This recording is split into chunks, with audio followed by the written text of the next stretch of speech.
Diyos, maray na hapon po sa indogabos mga tugang ko kay Kristo, pagirumdom sa mga devoto ni San Judas Tadeo sa paglaog sa simbahan, asin sa pag-atindir kan banal na misa.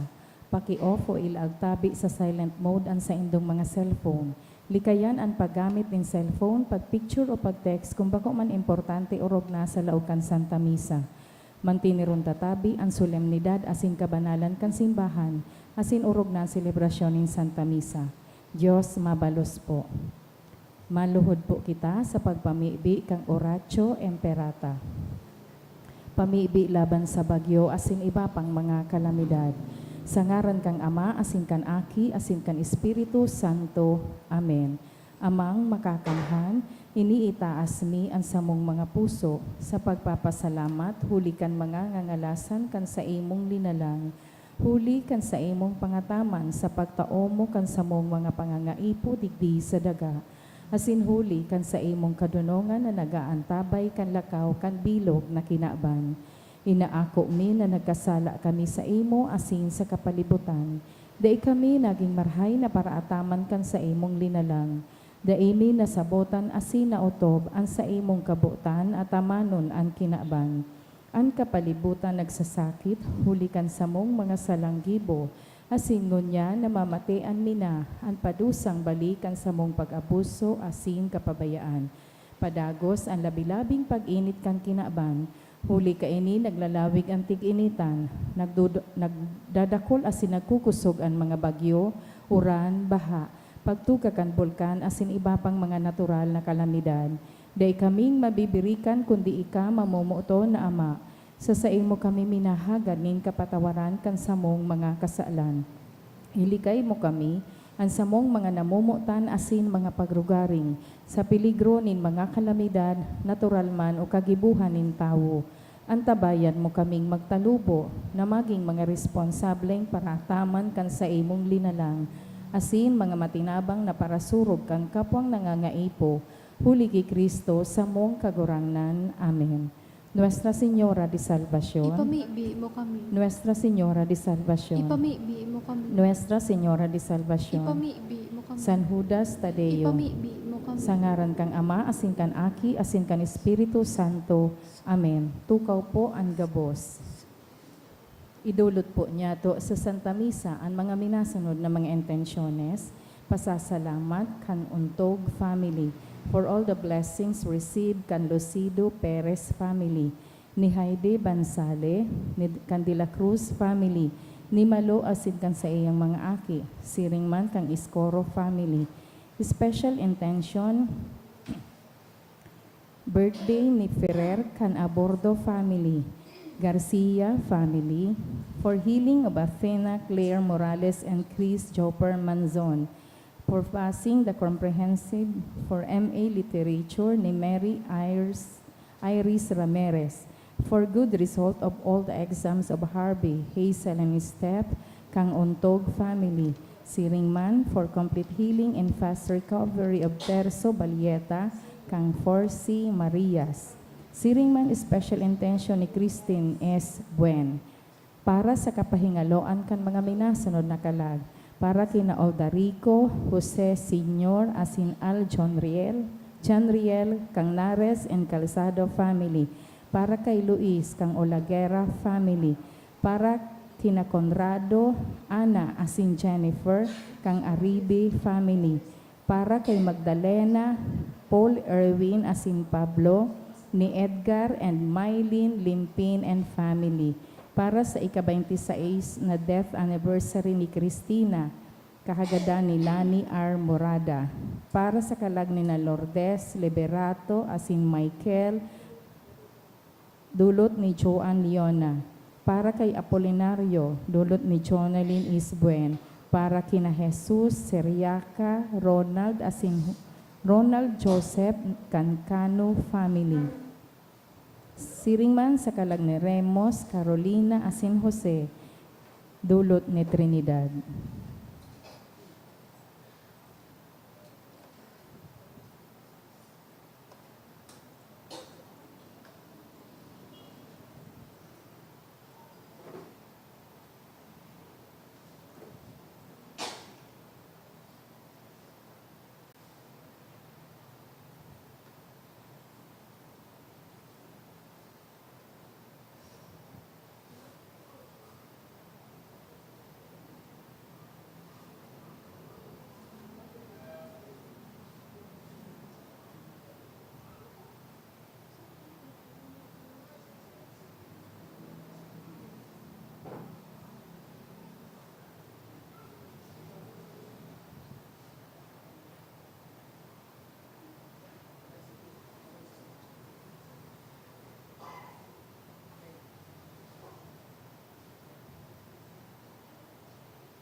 Sa liwat po, Diyos maray na hapon sa indogabos mga tugang ko kay Kristo. Ngunyan, misa antisipada para sa ikalimang Domingo kan Kwaresma. Banwaan nin Diyos matindog tabi ang gabos asin awiton po niya to an awit sa pagpuon.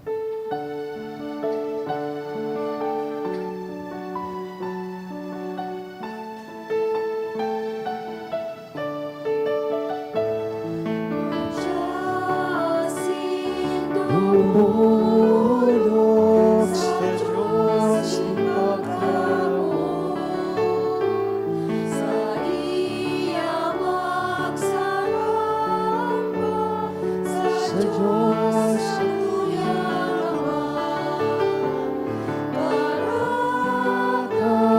kaniwala, asin magparaklen,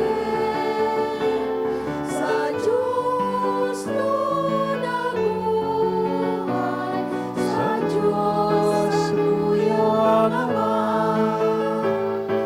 Adya sinumulo, sa Diyos ipagkamo, sa iya magsarama, sa Diyos sa Tuyang Ama. Good afternoon. Good afternoon to Father. Nagkakatiripon po kita ngunyan sa pag-umaw asin pagpasalamat sa satuyang kagurangnan sa ngaran kanama kan aki asin kan Espiritu Santo Amen. an kagurangnan mapa sa Indo. Asin sa imong Ni sa Espiritu. antisipada sa aga po yaon na kita sa ikalimang Domingo, ultimong Domingo bago kita formalmente maglaog sa Semana Santa. Padagos kitang iniimbitaran kan sa tuyang liturya sa ngunyan na maghingowa, na makisumaro sa pagsakit asin kagadanan kan sa tong kagurangnan, tanganing magkanigo kitang makisumaro sa iyang kapangganahan an sa iyang resurreksyon. Kaya an sa tong Ebanghelyo, nagpapagirumdom sa to, kanda kulao na pagkamuot nin mahal na Diyos sa to, na nagtatao sa tuya nin oportunidad asin kapatawaran. Tanganing kita magkaigwanin pagbakli asin konversyon sa satuyang buhay. Kunyan midbidon ta na po an satuyang mga pagkukudang, ihagad ininintawad sa mahal na Diyos, tanganing magkanigo kitang magselebrar kaining mga banal na misteryo. Kaya udok sa buot, sarabay na kitang magsabi, nagkukumpisan ako sa Diyos na makakamhan, asin sa Indo mga tugang, Padagkasala ako nin makuri sa isip, sa tataramon, sa gibo, asin sa kapabayaan. sala ko, makuring sala ko, kaya nangangadji ako ki Santa Maria, danay na Birhen, sa gabos na Angeles asin Santos, asin sa Indo mga tugang, na ako ipamigbi sa kagurangan tang Diyos. Maherak malugod sa to ang Diyos na makakamhan, pakapatawadaan sa tong mga kasalan, asindarhon kita sa buhay na daing kasagkoran. Amen.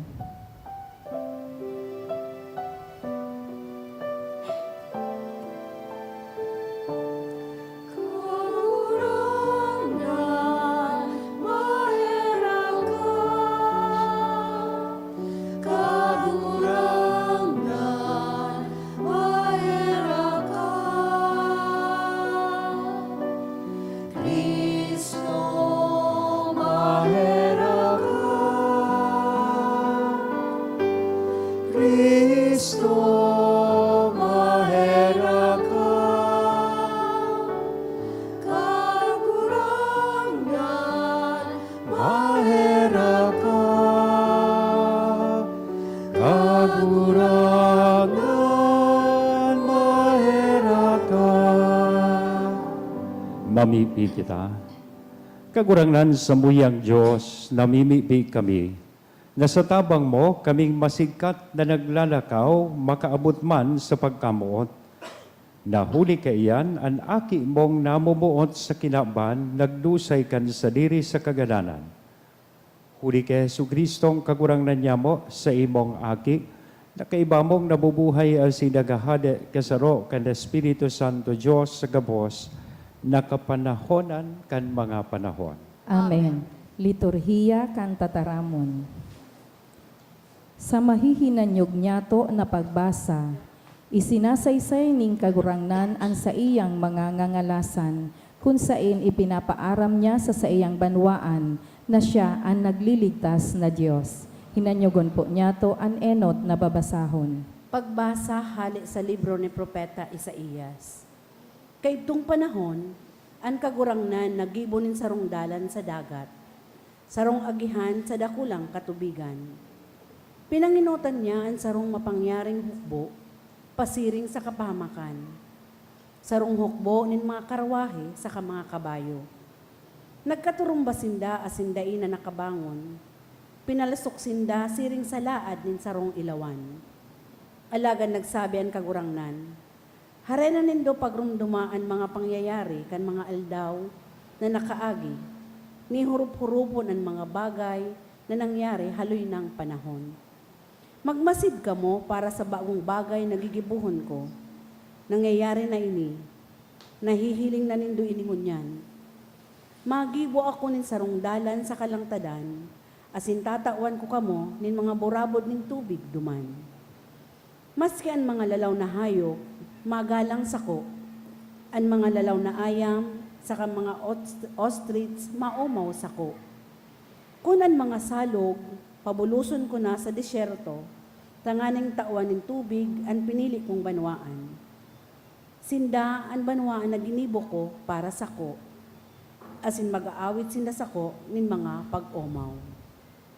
Tataramon kan kagurangnan. Salamat sa Diyos. Darakulang bagay ginibo sa to kan kagurangnan, napano kita nin kagayagayahan. Darakulang bagay ginibo sa to kan kagurangnan, napano kita nin kagayagayahan. Kan ibalik din kagurangnan ang kayamanan nin Siyon, nakabaing kita sa mga nangaturugan, dangan napano kita nin kaugmahan, nag-awit sa kagayagayahan. Darakulang bagay ginibo sa to kan kagurangnan, napano kita nin kagayagayahan. Dangan nagsabi ang ibang nasyon manungod sa to, dakulang mga bagay ang ginibo sa indanin kagurangnan.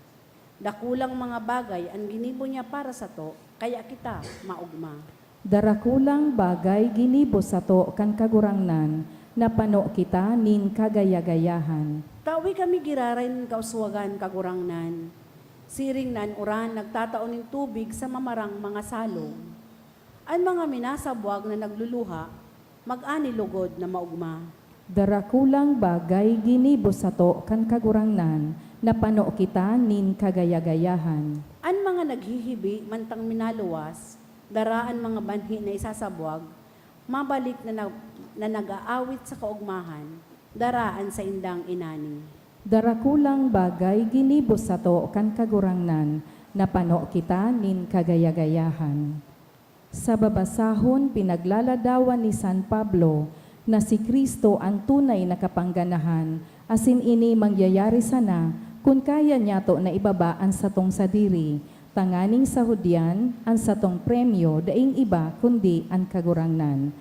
Ang ikaduwang babasahon. Pagbasa sa surat ni San Pablo sa mga taga-Pilipos.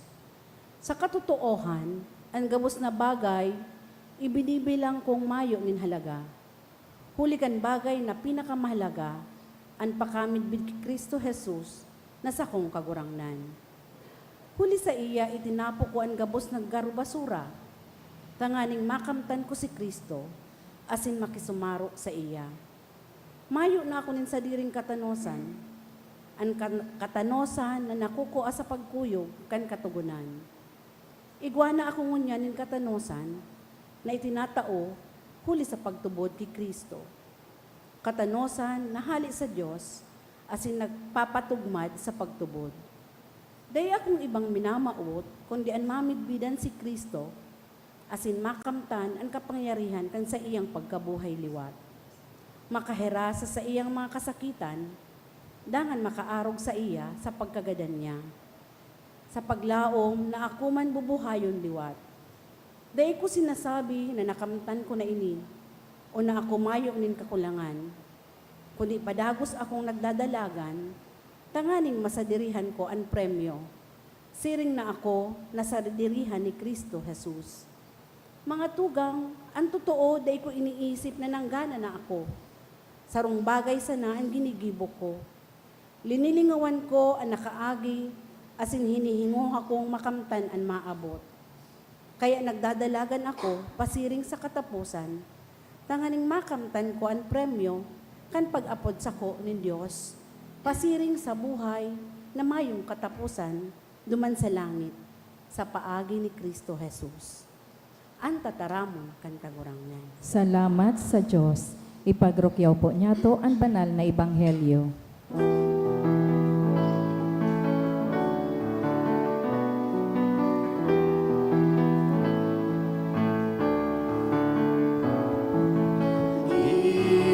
Irarayawin ka sa ko, tataramunin mo buhay.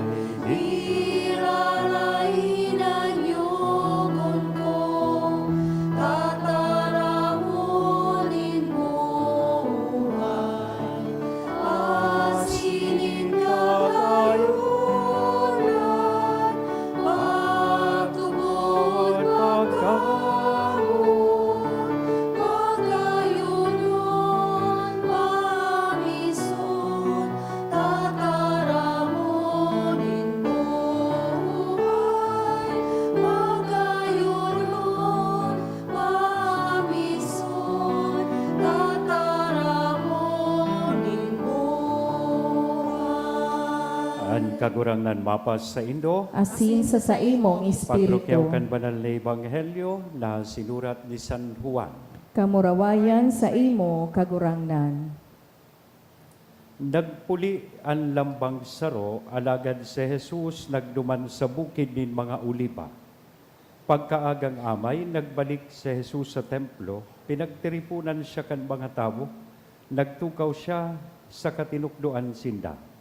Dangan, may dinaras sa iya ang mga paratukdo ni kan katugunan, asinan mga Fariseo na sarong babae na nadakop, na nakikidurog sa bakong agong. Pinatindog ninda ang babae sa tahaw, dangan sinabihan si Jesus, Maestro, ang babaeng ini nadakop na nakikidurog sa bakong agong. Sosog sa katugunan ni Moises, dapat gapuon sagkod na magadan ang mga arog sa iya. Ano ang masasabi mo? Ihinapot ninda ini sa pagbalo sa iya, tanganing igwasinda nin ikakasumbong tumang sa iya. Nagduko si Jesus sa kanagsurat sa daga sa paagikan sa iyang muro. Padagos sindang naghapot sa iya.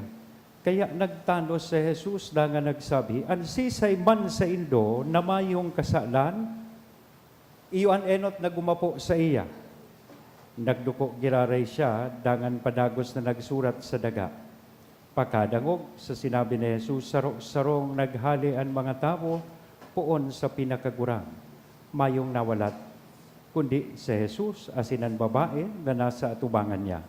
Nagtano si Jesus, dangan hinapot ang babae, hain na sinda. Mayong nagkundinar sa imo, mayo ang simbag kan babae. Sinabihan siya ni Jesus, daitakaman kukun dinaron, lakaw, asin dai ka na magkasala. Mga tugang marhay na bareta kan kagurangnan. Pag-omaw sa imo, Kristo. Good afternoon.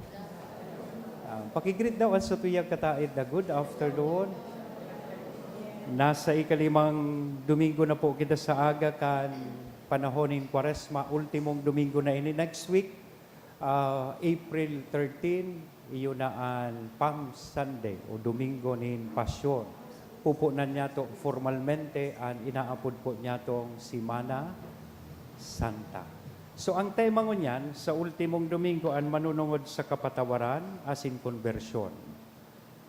In short, itinatao kan Diyos sa to an sa iyang kapatawaran, tsansa. Panibagong tsansa tanganing kita makapagbagong buhay, tanganing ining kapatawaran na ini magdara sa tuya, pasirig sa konversyon o pagbabago kan sa tuyang buhay. Kada kapatawaran, panibagong tsansa tanganing kita makapuon, nin pagbabago sa satuyang buhay. Pero nga daw tagari dipisilon ini para sa tuya nagibuhon. Siguro ang rason, takadakla na beses, kita mismo, bakong arog sa mahal na Diyos, madali po kitang maghusga sa satuyang kapwa. Madali kitang magpundinar kan sala kan iba, imbes na mahiling kan lambang saro sa tuyaan, sa tuyang sadiring, kaluyahan, asin kanina. May narumduman ako kaya na istorya, may sarong padi, sarong bulan pa sa napong nadistino sa sarong parokya, sa iyang bagong assignment, sa iyang pag-istar duman na 1 month, pinagchismisa na tulo siya kan mga tao. Tigsasabi na akan mga tao, na ang pading bagong nadistino sa inda, may agom, may makusog na buot na parishioner, pinagkumpronta sa padi. Kaya, Father, pinagchichismisan ka ngaya po dyan sa luwas. Sabi kan, Padi, tanong man ngaya, paano kaya ngaya, Father, dyan ngaya sa likod kan kumbento, nahihiling kan mga tao, ang mga nakasampay ngaya, lampin. O, bado ngaya kibabayi, may bestida, may duster. Kaya ngaya sabi kan mga tao, ikada po ngaya, igwanin agom, asin aki, na pangisi supadi. Sabihan mo ngaya sinda, so mga nagchichismis ako, pagkaabot ko kaya ngaya digdi, pakalis ngayanin sarong bulan, narealisar ko, na kulang man ngayaan kulikta, kaya ngaya nag-ako ako nin labada. Yan, ang tendensya kan tao. The tendency of people to be judgmental about others without realizing their own need for forgiveness. Dahil hindi na realisaran sa indang sadiring pangangaipo, nin kapatawaran. Takong narealisar na sa napuan sa tuya man na sadiring kaninan, our own shortcomings and frailties, ini dapat makahiro po sa sato, tanganing kita, madali man kitang magpatawad sa satuyang kapwa, kan parehas man nakaluyahan, asin kanina na nahihiling tapo sa sainda. After all, we are mere recipients of God's mercy and forgiveness.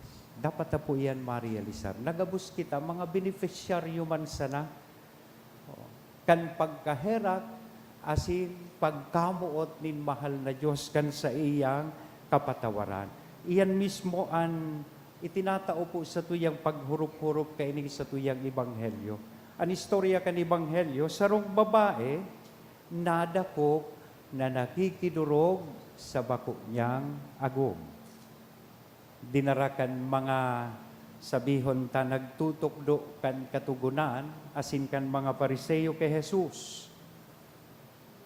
Bako tanganing maaraman talaga nila kung ano ang dapat. Alagad, dinara ninda kay Jesus tanganing baluon an sa tuyang kagurangnan kung sa ano an sa iyang masasabi, to test Jesus. Tasinda buta sa saindang sadiring mga pagkakasala. Sabi tangani, mga judgmental. Ang saindang attitude, itong mapaghusga or nagkukundinar. Tigsusunod ninda itong kasabihan sa Latin na nagsasabi, dura lex, sed lex. Ibig sabihon, the law is harsh, but it is the law. Anong sabi nila? Susog sa katugunan ni Moises, ang siring kaining klaseng babae, dapat na magadan sa pagkapo.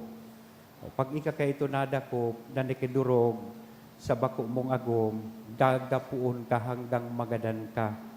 Ngunya nang nakikidurog sa bakong agom, sikat pa, nagba-viral pa. Iyo pa ang makusog buot, kontra sa tunay na agom. Kaya ngaya hinabuan ka, tagrabe na ngayang pagkukulang mo sa agom mo. Iyo pang makusog ang buot. Di ba? Kaya itong panahon po, ini ang lay. Pag ika nakidurog sa bako mong agom, kaipuhan kang gapuon. Hanggang ika magadan. A condemning attitude. Iyan ang sinunod ninda. Pero, an sa tuyang kagurang na ano, an sa iyang naging disposition sa babayeng ining dinara sa iya, na nakidurog sa bako niyang agom. Dai niya po pinagpundinar. O dai niya man pinagtulirar. Alagad sa iyang pinatawad. Gariman sa na sinabi sa indakan sa tong kagurangnan, itong legal principle na nagsasabi, those who go to court should go to court with clean hands. Ang sisay man na gustong magsampa nin kaso, kay puhan, siguraduhon mo na daing ikakabalik sa imong kaso. Otherwise, nagsampa kan kaso, ang napriso. Yeah. Kaya anong sabi kan sa tong kagurangnan? An sisay man sa indo, na daing kasalan, iyo an enot na maggapo. Kaya sabi digdi sa Ebanghelyo, saro-saro sindapuon sa pinakagurang, naghali duman. An babae sana, asinan sa tong kagurangnan, ang nawalat. Let us take note ining sarong eksena digdi. Ngata tanagduko an sa tuyang kagurangnan sa pagsurat. Sabi kan ibang mga biblical scholars, nagduko daan sa tong kagurangnan, may leksyon man digdi. Taenot sa gabos, day katulos mag-react. Bago mo ibukaan sa imong imot, mag-pause ka na. Strategy da ito ni Kristo. Nagduko na, tig-isip niya kung anoan sa iyang isisimbag. Enot, ang simbolismo ka ito, sa pagsurat kan sa tong kagurangnan, enot na ihinapot niya sa indadaa. Hain ngaya so lalaki. Kung tig-ako sa ranindo ining babae, nin adulteryo, nakidurog sa bakong agom, sisay so kadurog ka ining nadakop nindo, nga ta so babae sana. Di ba? Unfair man. Nadako pala nakidurog, so babae sana ang guyod-guyod nindo. O hain so lalaki. O ikadua, ang tigsurat dakan kagurangnan, saro-saro, tiglista niya, so kasalan ka itong mga nag-akusar. Mas malala papalan so kasalan kan mga nag-akusar. Iba gano. So ano ang magayunon pong realisasyon na pwede po nyatong maguno digdi? Number 1, dahil tapo kita, gabos kita may kaninan, we have our